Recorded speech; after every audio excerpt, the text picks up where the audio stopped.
What's up, guys? I'm Tyler. And I'm Brittany. We're back at you again. We got another video at the Wallace Farm and Sawmill. And today, we're going to go over the 3 things that you should know before you buy a Woodmizer sawmill. Now, this is also applicable, is that the word? I think that's the word, to any other brand sawmill that you wanted to buy, but we're gonna go with what we know and the brand that we've stuck with for a while, and we understand a few different models they have. Let's get into this.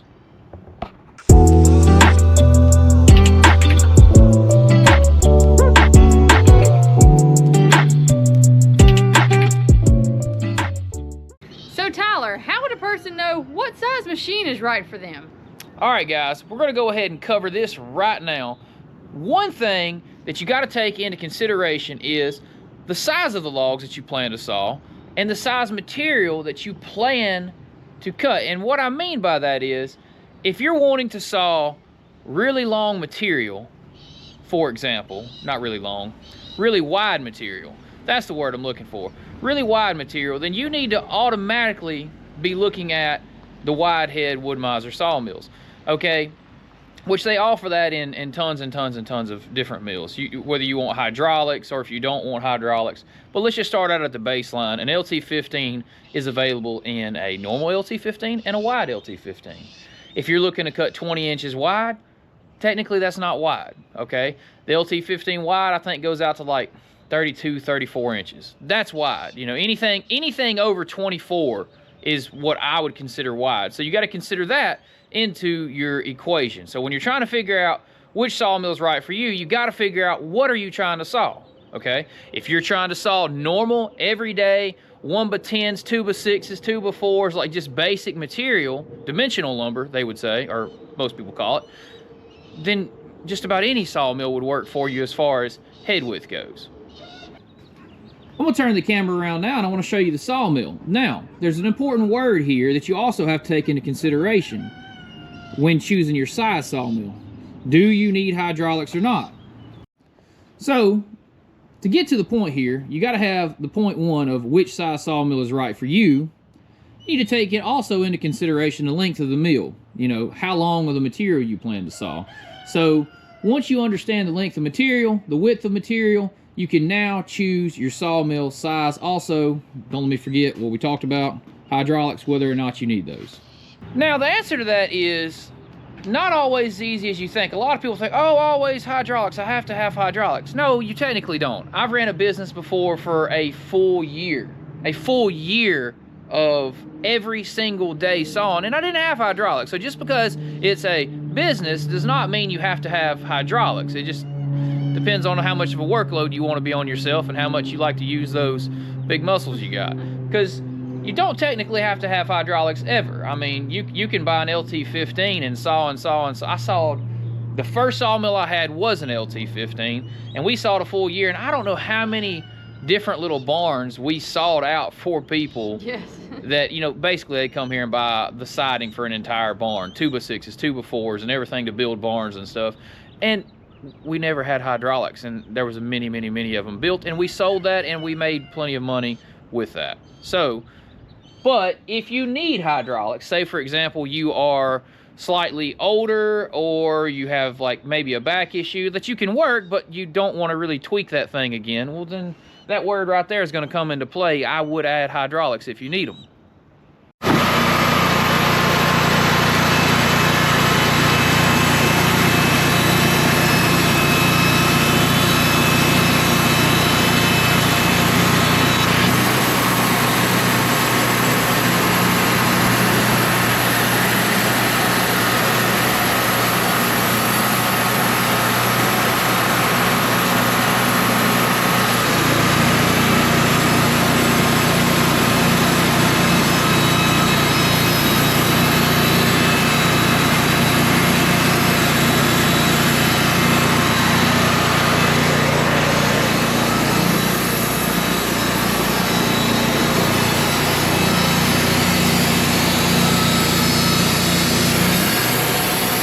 Number 2, where do we get our logs from? All right, guys, we're about to cover that right now, and we couldn't have had this happen at a better time. You got to talk about, where do you plan to get logs from? Because if you're going to run a sawmill in any ship, shape, form, or fashion, whether it's going to be for personal use or for sale to the public or whatever, you know, you got to have logs. You can't run a sawmill without logs. And let me turn this camera around right now, and I want to show you one of the ways you can get logs for your sawmill.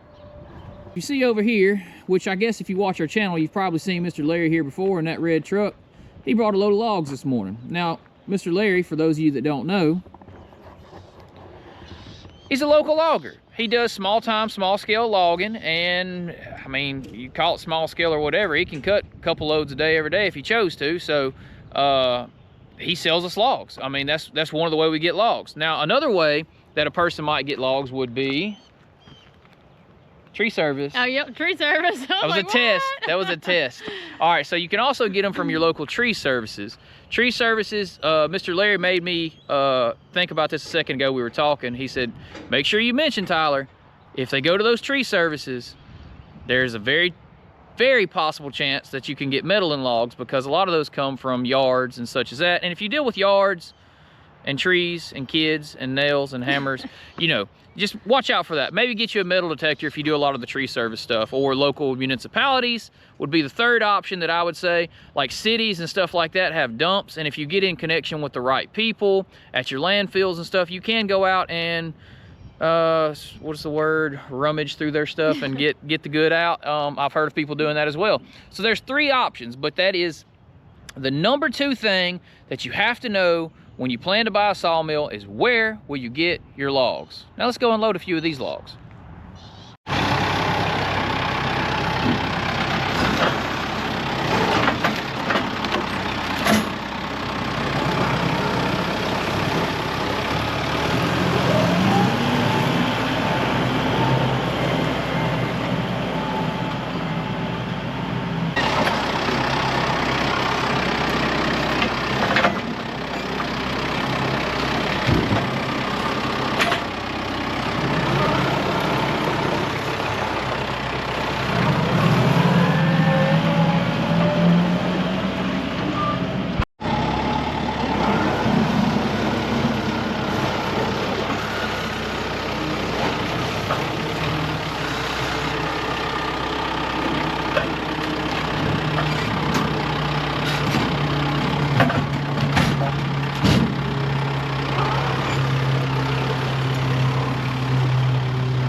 Okay, guys, we got to talk to you about the final point of the 3-point that the video is all about, the 3 points.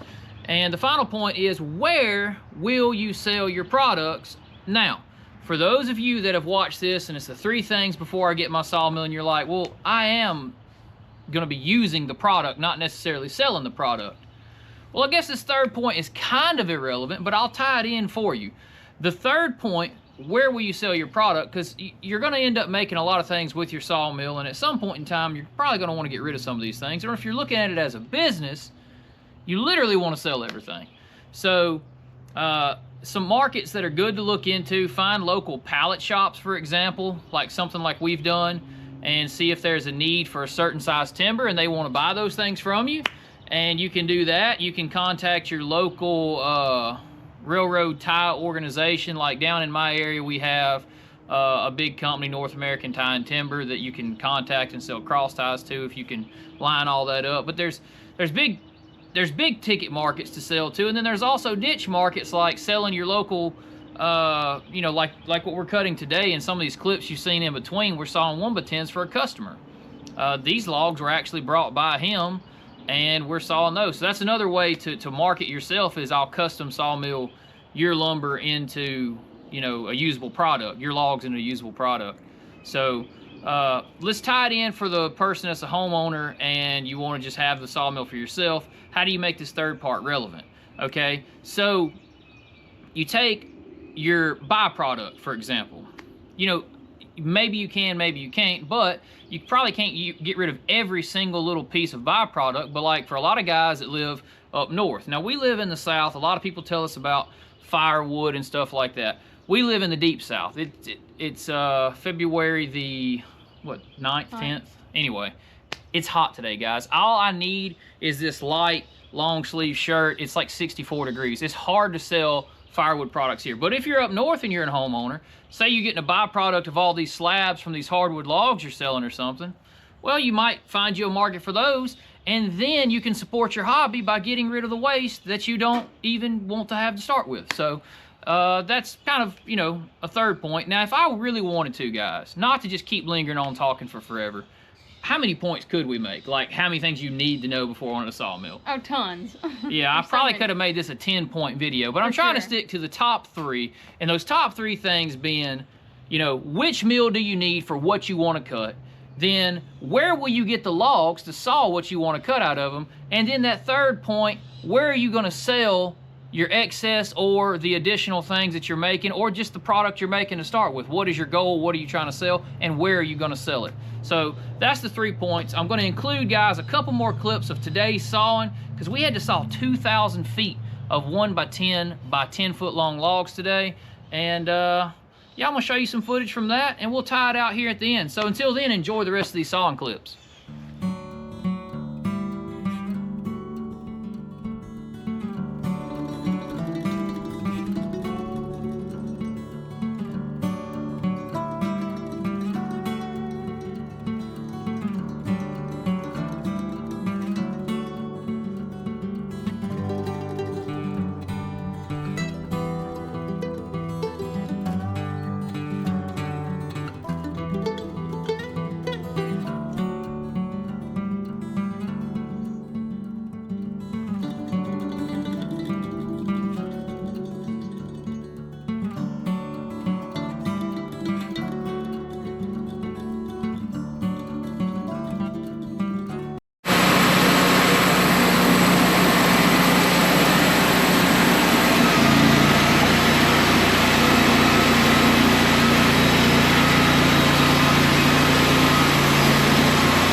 Alright guys, that's gonna do it.